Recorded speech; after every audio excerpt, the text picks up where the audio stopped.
I was telling myself, all right, I'm 49 years old. This can't be cancer.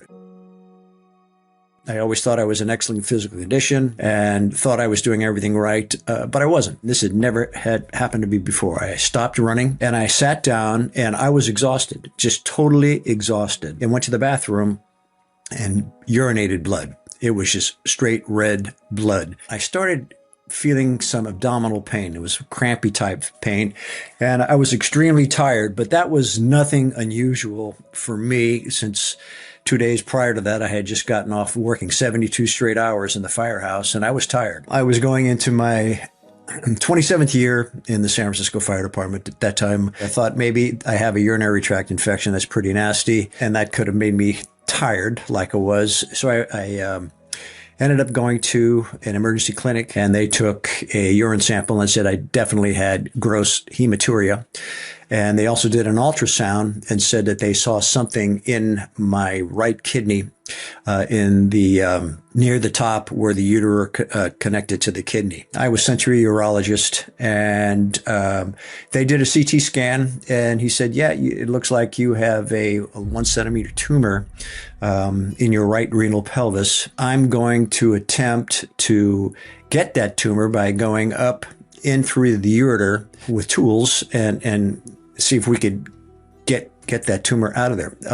Well, that failed. They did get a piece of the tumor, definitely said this was TCC, Transitional Cell Carcinoma. But he referred me to a Dr. Marshall Stoller at UCSF, who was at that time the head of the urology department. Brilliant man, just a compassionate surgeon. He wasn't totally convinced that this was cancer. So they did another biopsy. He went in through my back and got a piece of the tumor and confirmed that it was TCC. So he told me I had two options. One was to get a nephrectomy, which he would recommend, or if there's a way to get rid of this tumor without losing the kidney. I asked him, what would you do? And he said, I would have the nephrectomy, just get rid of the kidney. So they performed the nephrectomy, and there was complications during this surgery. They started out laparoscopically, but they ended up having to go in and the old-fashioned way, and that basically cut me from my belly button all the way around my back. It was frightening. And I started searching online to try to get answers to things. And my doctor told me, do not look online because it's all you're going to do is dig deeper and deeper into this stuff and worry more and more. Well, being a hard head, I kept looking, and it actually did. It has a psychological effect on you. And it got to the point where I was, you get a little depressed. It took me a good 6 months before I started to feel right again. It was a long, slow process, and it was more. It was not a painful process. It was a mental process, because here's something that I never expected to get. The dots started to connect for Tony when his doctor asked him this question. He asked what profession I was in. And he goes, do you work in the chemical industry? And I told him, no, I am a firefighter. And then he smiled and he said, well, you do work in the chemical industry, whether you know it or not. And he was right. One big major study we had with the Center for Disease Control, it showed that we have aggressive forms of cancer in younger firefighters. And the firefighters that were exposed most on the job, that were the busiest, were the ones that got a higher level of cancer. For Tony, that study made everything much more personal. This information wasn't just for himself. It was about one particular firefighter, his own son.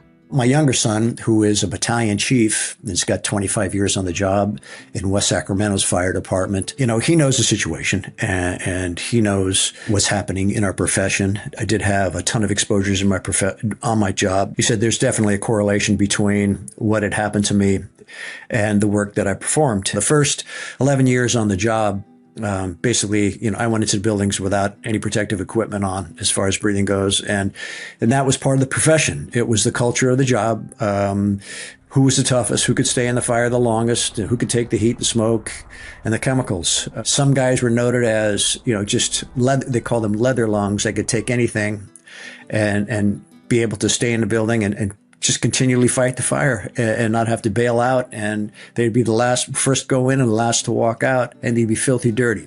Their faces would be black with soot and whatever other chemicals that they got, in their faces. And the dirtier you were, the more respect you had from other firefighters. And we never cleaned our personal protective equipment. That was a major eye opener for me.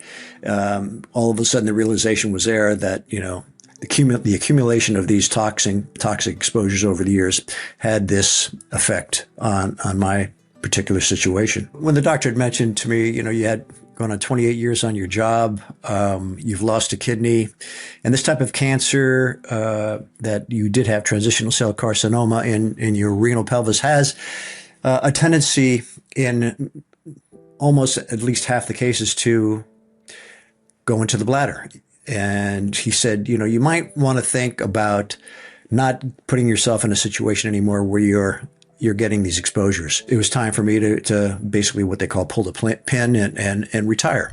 According to the Bladder Cancer Advocacy Network, exposure to carcinogens in fires and in other situations puts firefighters and other first responders at an elevated risk of bladder cancer. And the reality was I was in a situation where I pushed the envelope too many times, a little bit too far, and basically lack of sleep, exposures on the job, and then pushing the body to the max. I filed a workers' comp claim with the city, saying that, I was sure, and so was my doctor, sure that this was a job-related cancer. The judge would absolutely said, yes, this is a job-related cancer. This took 2 years to happen. And during that 2-year period, of course, after surgery and stuff, I had to use sick time. And then I had to use vacation time. And I had all my sick time, all my vacation time, which gave me almost 6 months of time off. But it got to the point where I was out of time. And my case had not been solved. So it was going to be, there's no income. And at that time, our union representatives knew the situation that I was in and actually solicited the other officers in the department to see if they would be willing to give 1 day of their time to me so I could still have a paycheck. And 200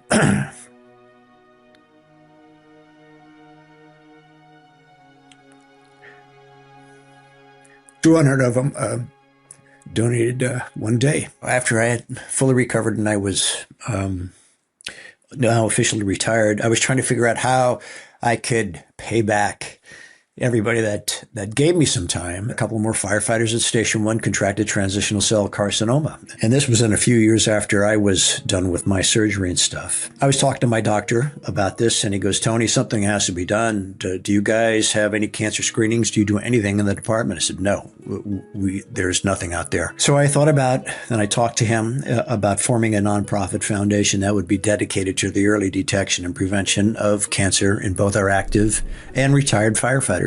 So we were off and running. We put together our first major study, and that was cancers of the genitourinary system. And we caught 3 firefighters, 1 retired and 2 active with cancer.